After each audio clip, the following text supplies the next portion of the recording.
Olá, sejam muito bem-vindos ao Café com Nota comigo, Luana Valente, que vem te trazer várias informações relevantes, notícias de utilidade pública do Brasil e do mundo. E vamos lá de notícias?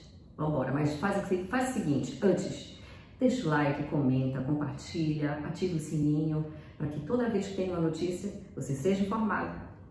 Tá certo? Então vamos lá.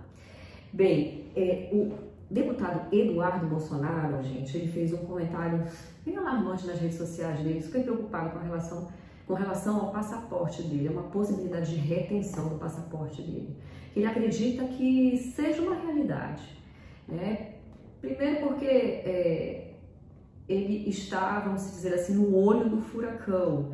Ele é um dos maiores, se não for o maior articulador internacional hoje, né, que trabalha efetivamente pela direita, que tem levado as informações do que anda acontecendo no nosso Brasil, e isso pra gente é muito importante. Então, o deputado, ele simplesmente está no olho do furacão. Então, a oposição está com todos os holofotes nele, inclusive essa ameaça que ele se sentiu ameaçado, né, de reter o passaporte dele, veio da corrente de uma possibilidade de um inquérito ser aberto por meio da solicitação de uns deputados petistas. E diante disso, ele, preocupado, foi por meio das redes sociais até mesmo alertar dessa possibilidade de dividir, né, o que ele pensa com relação a isso. É um absurdo, né, gente? Onde já se viu? Um deputado, e inclusive ele está até sendo cotado, né, segundo o Jair Bolsonaro, nosso presidente, comentou, e ele realmente tem todo o time para isso, pela grande articulação que ele tem feito, e tem sido uma ponte, né, de relação com outros países, né? Ele tem feito relações com a Argentina, com os Estados Unidos, né? Então tem sido um grande articulador nessas relações internacionais. Então ele está sendo inclusive cotado, né, para assumir a presidência da Comissão de Relações Exteriores e Defesa, né, da Câmara dos Deputados. E isso é super relevante para nós brasileiros e em especial ao que os conservadores defendem, e ele tem feito tudo isso com maestria, ter levado, né, as nossas pautas, as nossas precisões até o presidente Donald Trump dos Estados Unidos, e tem sido um braço nosso nessas relações em outros países. Então é uma peça fundamental que seja preservada e continue fazendo isso com maestria, mas infelizmente ele está sendo realmente ameaçado, ele está se vendo ameaçado, né, de ter o seu passaporte retido. Então, só para resumir, inclusive o ministro Alexandre de Moraes já sinalizou a PGR, né, para que se manifestasse com relação a essa tratativa dada pelos deputados petistas, né? Então, agora nos resta aguardar e torcer para que isso não vire uma realidade, porque, querendo ou não, nós temos o Eduardo Bolsonaro como, mais uma vez falando, né, como um grande articulador de boas relações do nosso país com vários países. Então isso é muito importante para a gente ser preservado e que seja inclusive desenvolvido. O Eduardo Bolsonaro ele tem se mostrado que a cada momento ele está se desenvolvendo nesse quesito. Impressionante como ele se agigantou com relação a essas relações do nosso país com os demais países. E para a gente isso é muito importante preservar. Outro assunto que eu também eu acredito que é super importante pautar com vocês, né? No mês passado, os indígenas estiveram em Belém, Pará, para pautar, inclusive se hospedaram, na verdade se alocaram na sede da Secretaria de Educação. Por quê? Porque eles estavam se sentindo ameaçados por conta do ensino. Mas, Luana, por que eles estavam se sentindo ameaçados? Simplesmente porque foi aberto entraram com um projeto de lei na Câmara, inclusive já havia sido aprovado, né? E por meio desse projeto de lei 10.820, os indígenas iam perder significativamente a qualidade do ensino. Mas por quê?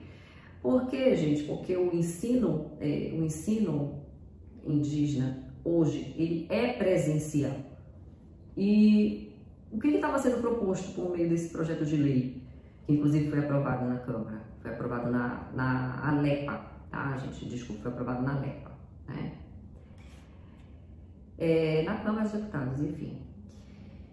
Que a partir de então, os indígenas teriam um ensino tipo EAD, ensino à distância.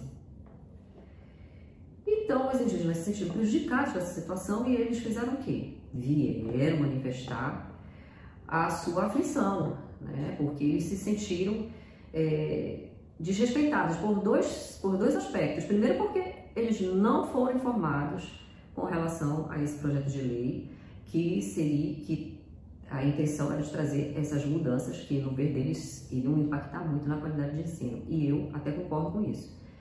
Imaginem, né, um indígena que tem outra cultura, um outro ambiente, uma outra vivência, né, e aí ele se depara com o ensino, aquele indígena, por exemplo, que não teve o contato ainda com um contato urbano, um contato com a língua portuguesa, ou o contato que é super importante para quê? Para que ele possa se desenvolver, desenvolver enquanto pessoa, mais fundamento nas nossas culturas, na cultura urbana, né? Na cultura de falar o português. Imagina o indígena que nunca teve esse contato.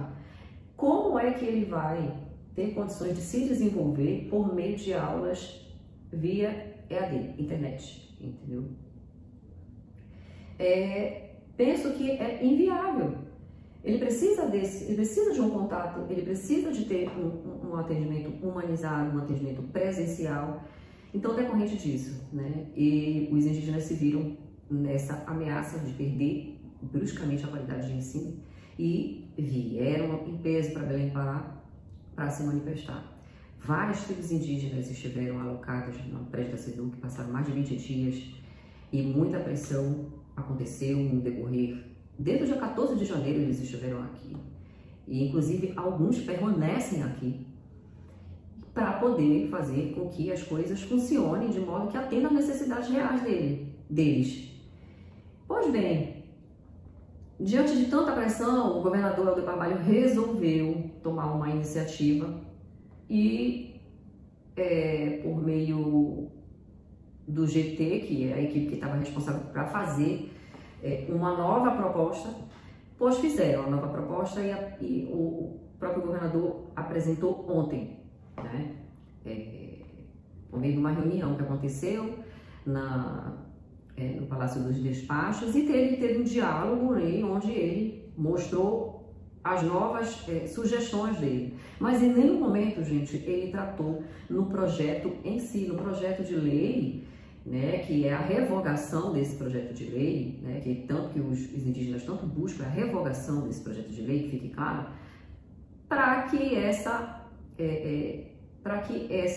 essas sugestões que foram feitas anteriormente fossem revogadas, né? Inclusive, entre as exigências dos povos indígenas é a exoneração do secretário de Educação, que é o Rocieli.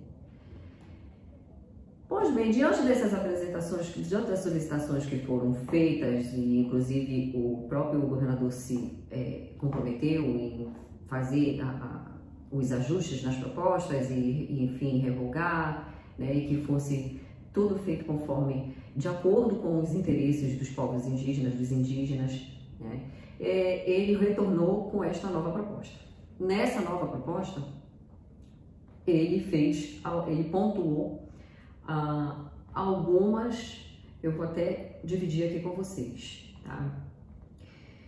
O que ele colocou? Um ensino bilíngue nas escolas indígenas, gratificação de 80% para os professores indígenas com nível superior, concurso público específico para docentes indígenas, criação do Conselho Estadual de Educação Escolar Indígena, implementação do Sistema Modular de Ensino Indígena, do SOMEI, né, de forma presencial.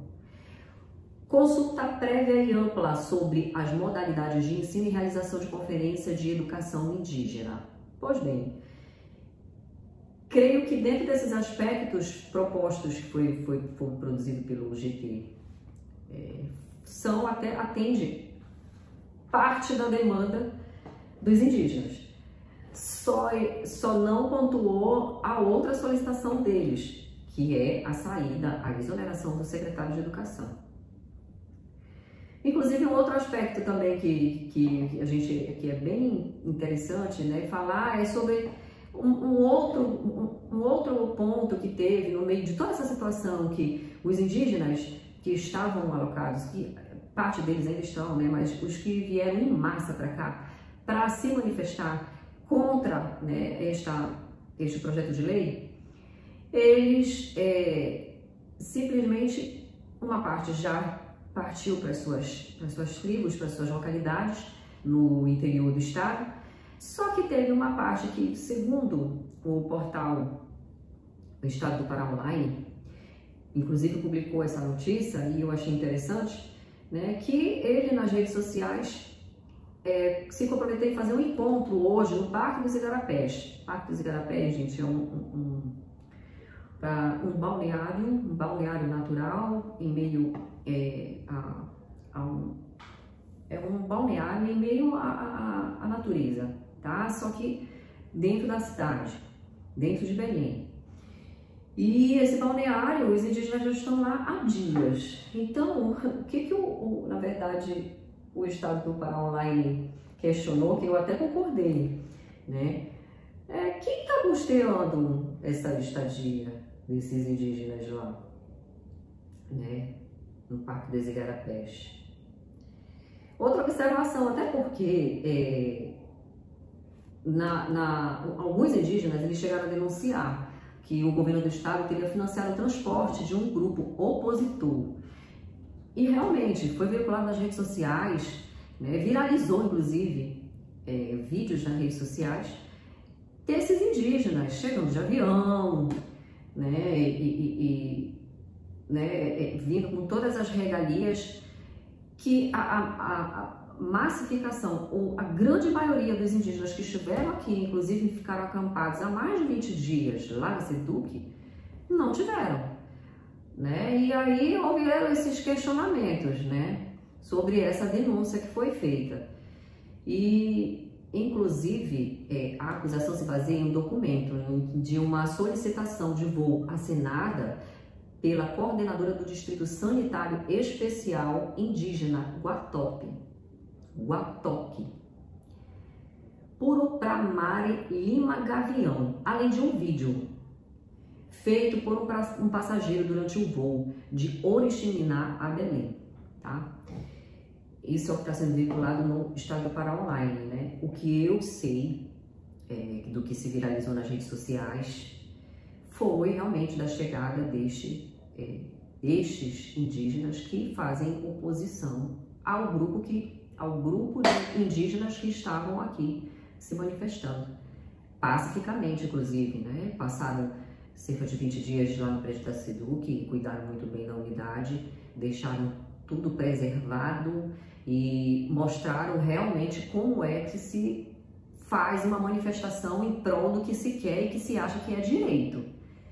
Então, eles foram para a ALEPA, para a Assembleia Legislativa do Estado do Pará, manifestaram a sua opinião, se manifestaram e até fazer com que tudo isso se desenrolasse e chegasse nessa proposta do governador. Agora, se ela será aceita ou não, isso já é um outro caso. E é isso, gente, né? Então vamos aguardar o desenrolar, né, dessa proposta do Helder Barbalho, que também não atinge só os indígenas, porque os professores também se sentiram prejudicados com essa situação, porque, querendo ou não, diminui a qualidade de ensino na visão deles, na perspectiva deles, por conta da realidade da população indígena, da cultura em si. Então, para eles prejudica a qualidade de ensino e prejudica também as questões salariais, né, gente? Porque os cortes também, né, já estavam lá em planejamento. Uma coisa é você receber por um ensino presencial e a outra é EAD. Então, eles já haviam tido também muitos impasses com o próprio governo do estado, que fez os cortes de servidores da educação. Inclusive, eles também tiveram na Alepa e fizeram protestos e foram até agredidos, né? E foi algo assim horrível, de um desrespeito enorme com os professores, com a rede de ensino estadual do Pará, né, em si. Porque isso, gente, afeta todo o estado. Uma decisão dessa afeta todo o estado. Então, por isso que se reuniu aqui, inclusive, por fim, se uniram os indígenas com os professores para bater o pé e revogar esse projeto de lei.